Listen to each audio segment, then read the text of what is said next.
ಸುಮಾರು 8 ಗಂಟೆಗೆ ನಮ್ಮನ್ನು ಖಾನಾಪುರ ಪೊಲೀಸ್ ಠಾಣೆಗೆ ಕರ್ಕೊಂಡು ಬಂದಿದ್ದಾರೆ. ನನ್ನ ಮೇಲೆ ಯಾವ ಮೊಕದ್ದಮೆ ದಾಖಲಾಗಿದೆ ಅಂತ ನನಗೆ ಹೇಳಿಲ್ಲ.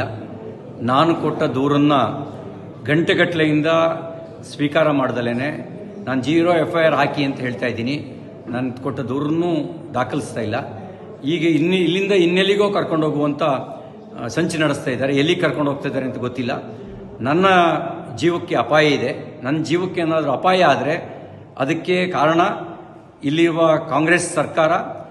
ಅವ್ರ ಜವಾಬ್ದಾರಿ ಹೊತ್ಕೋಬೇಕಾಗತ್ತೆ. ನನ್ನ ವಿರುದ್ಧ ಸುಳ್ಳು ಸುದ್ದಿ ಹಬ್ಬಿಸಿ ಸುಳ್ಳು ಕಂಪ್ಲೇಂಟ್ ಕೊಟ್ಟು ನನ್ನನ್ನು ಕೊಲೆ ಮಾಡ್ತಕ್ಕಂಥ ಸಂಚು ನಡೆಸಿದ್ದಾರೆ. ಇದಕ್ಕೆ ಸಂಬಂಧಪಟ್ಟಂತೆ ನಾನು ಸಭಾಪತಿಗಳಿಗೂ ಈಗಾಗಲೇ ದೂರು ಕೊಟ್ಟಿದ್ದೀನಿ. ಹತ್ತತ್ರ 3:45 ಗಂಟೆ ಆಯಿತು ನಾನು ಪೊಲೀಸ್ ಠಾಣೆಗೆ ಬಂದು.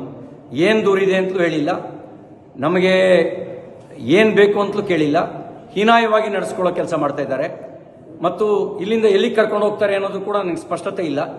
ನನ್ನ ಜೀವಕ್ಕೆ ಏನಾದರೂ ತೊಂದರೆ ಆದರೆ ಅದಕ್ಕೆ ಪೊಲೀಸರು ಮತ್ತು ಇಲ್ಲಿಯ ಸರ್ಕಾರ, ವಿಶೇಷವಾಗಿ ಲಕ್ಷ್ಮೀ ಹೆಬ್ಬಾಳ್ಕರ್, DK ಶಿವಕುಮಾರ್ ಅವ್ರ ತಂಡವೇ ಇದಕ್ಕೆ ಕಾರಣ ಆಗುತ್ತೆ ಅನ್ನೋದನ್ನು ಈ ಮೂಲಕ ನಾನು ತಿಳಿಸೋದಕ್ಕೆ ಬಯಸ್ತಾ ಇದ್ದೀನಿ. ಎಲ್ಲವೂ ನಿಗೂಢವಾಗಿದೆ. ಯಾವುದೋ ಕ್ರಿಮಿನಲ್ಗಳನ್ನು ನಡೆಸ್ಕೊಳ್ಳೋ ರೀತಿಯಲ್ಲಿ ನಡೆಸ್ಕೊಳ್ತಾ ಇದ್ದಾರೆ. ಅವರು ನಡೆಸ್ಕೊಳ್ತಿರೋ ರೀತಿ ಅನುಮಾನ ಹುಟ್ಟಿಸ್ತಾ ಇದೆ. ಪ್ರತಿಯೊಂದು ನಡೆಯೂ ಕೂಡ ಅನುಮಾನಾಸ್ಪದವಾಗಿದೆ ಅವರು ನಡ್ಕೊಳ್ತಿರ್ತಕ್ಕಂಥ ರೀತಿ. ನಾನೊಬ್ಬ ಜನಪ್ರತಿನಿಧಿಯಾಗಿ ಮಂತ್ರಿಯಾಗಿ ಕೆಲಸ ಮಾಡಿದವನು. ನಾನು ಕೊಟ್ಟ ದೂರಿಗೆ 0 FIR ರಿಜಿಸ್ಟರ್ ಮಾಡಿ ಅಂತ ಹೇಳಿದ್ರೆ ಮೀನಾಮೇಷ ಎಣಿಸ್ತಾ ಇದ್ದಾರೆ. ಇದೆಲ್ಲವೂ ಅವರು ತುರ್ತು ಪರಿಸ್ಥಿತಿಯ ಕಾಲಘಟ್ಟದಲ್ಲಿ ನಡ್ಕೊಳ್ಳೋ ರೀತಿಯಲ್ಲಿ ನಡ್ಕೊಳ್ತಾ ಇದ್ದಾರೆ. ಜೈ ಹಿಂದ್.